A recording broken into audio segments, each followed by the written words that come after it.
Right, here we all are. You discovered something new? I took a closer look at that device. I was able to determine how it keeps the Void Gate sealed, but not how it might instead be employed to expand the opening. For that, I would need to reference the technique developed by Vritra's alchemists, no records of which appear to have survived the intervening years. We know this, so why have you sent for us? Have you learned aught of value or not?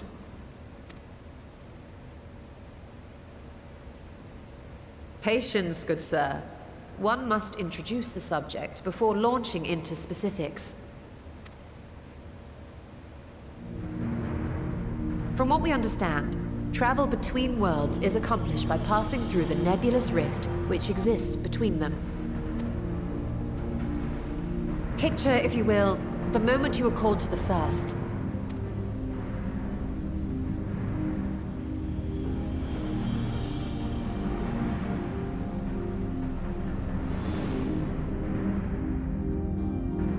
You touched a focus of some kind to help the Exarch pinpoint your location. His summoning spell then channeled the energies of the Crystal Tower to begin your journey to his world.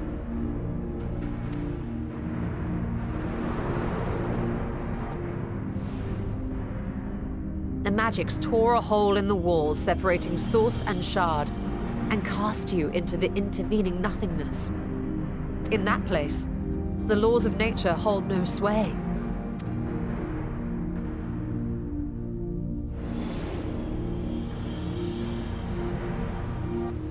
Yet even through this realm of temporal and spatial instability, you were borne safely to your destination in the first. The feat that guided you across such an unimaginable distance, both physical and metaphorical, was nothing short of a miracle.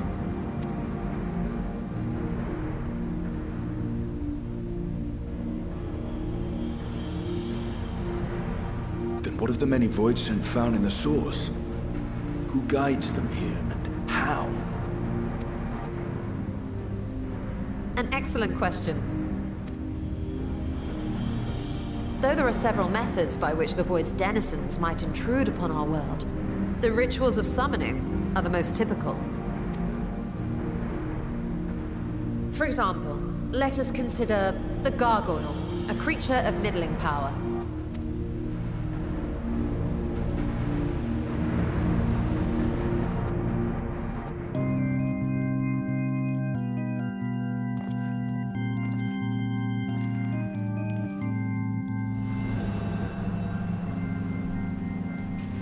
To call upon such an entity, the prospective summoner must force open a void gate.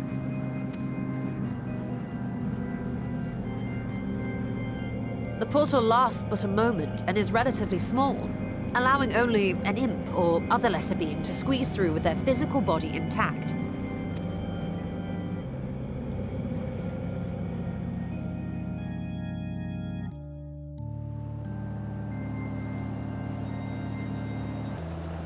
Our more powerful gargoyle, however, is too large for that. Creating a gate big enough for him would require vast amounts of energy, far beyond the reserves of any one mortal practitioner.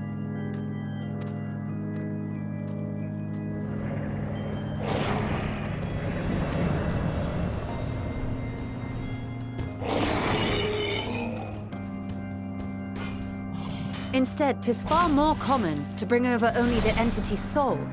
We had a taste of that ourselves when a certain exarch dragged us to the first.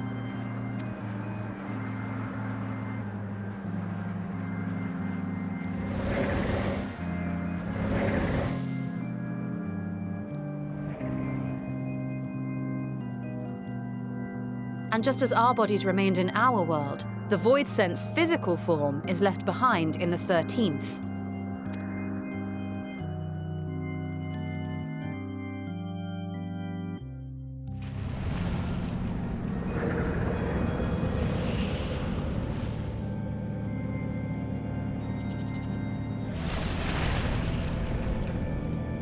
Once at its destination, the summoned soul is granted a temporary shell to inhabit. In the gargoyle's case, a stone effigy has proven a suitable vessel.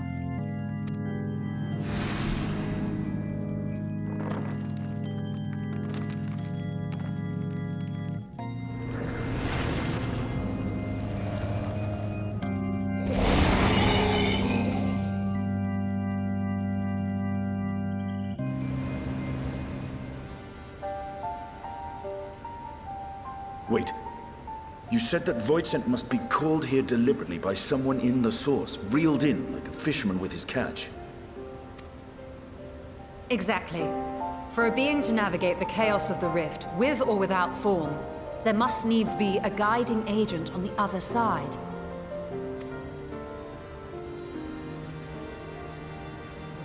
When the hordes poured forth from Alag's Great Gate, it was the technologists who drew them through.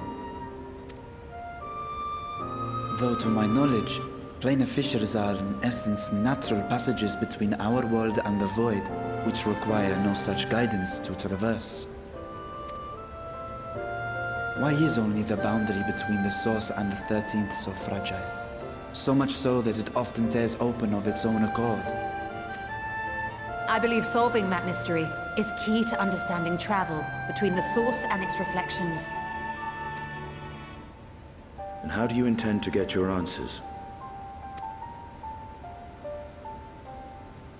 No. The danger is too great.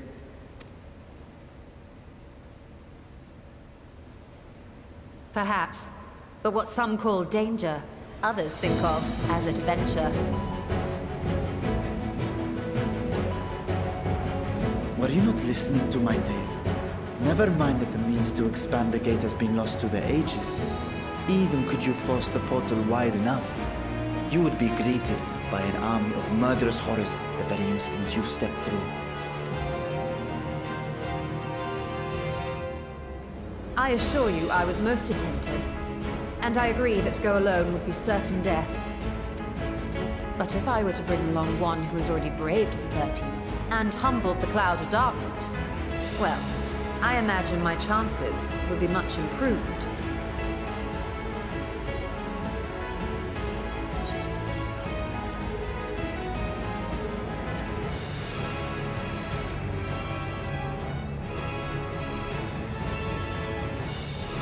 Since when were you one for the quiet life?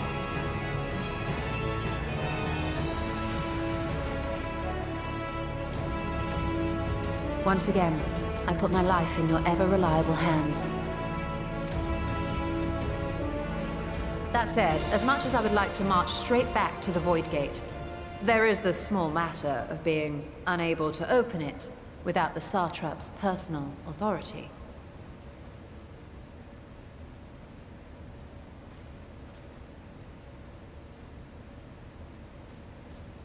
As I've said before, I will grant you and yours any boon you choose to name, provided it does not endanger my people.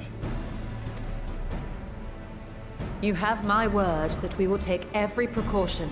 Not a single Void Scent will be allowed to threaten Radzatan, assuming we manage to expand the portal in the first place. You have a plan. Actually, I had hoped you might help us with that. I presume the alchemists you retained supplied you with some explanation of their methodology. That they did. House Daymir was overseeing the project. Daymir. Ah, yes. The family associated with the great work.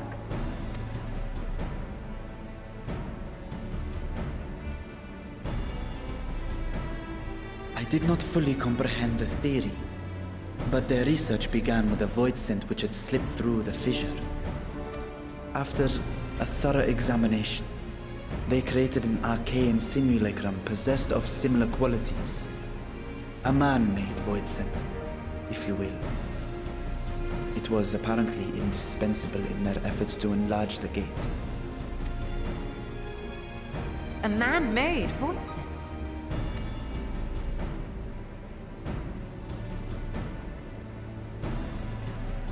Yes. Being great admirers of the Archons, House Daymir submitted detailed notes to Sharlayan's official committee. They expected praise and accolades for their simulacrum, and were thus devastated to be informed that their work had been classified as prohibited material. If that's true, then those notes might still be stored in a forbidden archive somewhere. Not Google, of course, since that library had yet to be built. Which leaves us with...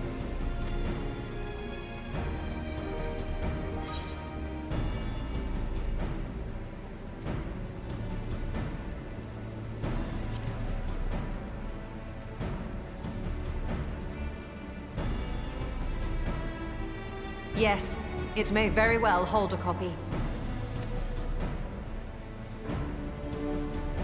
In which case, I say we head directly to Sharlayan.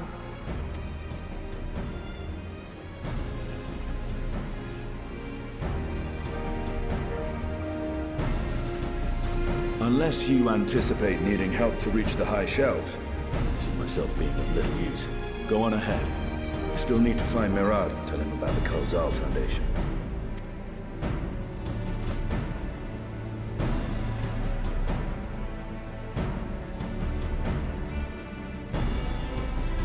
Let us be on our way as well.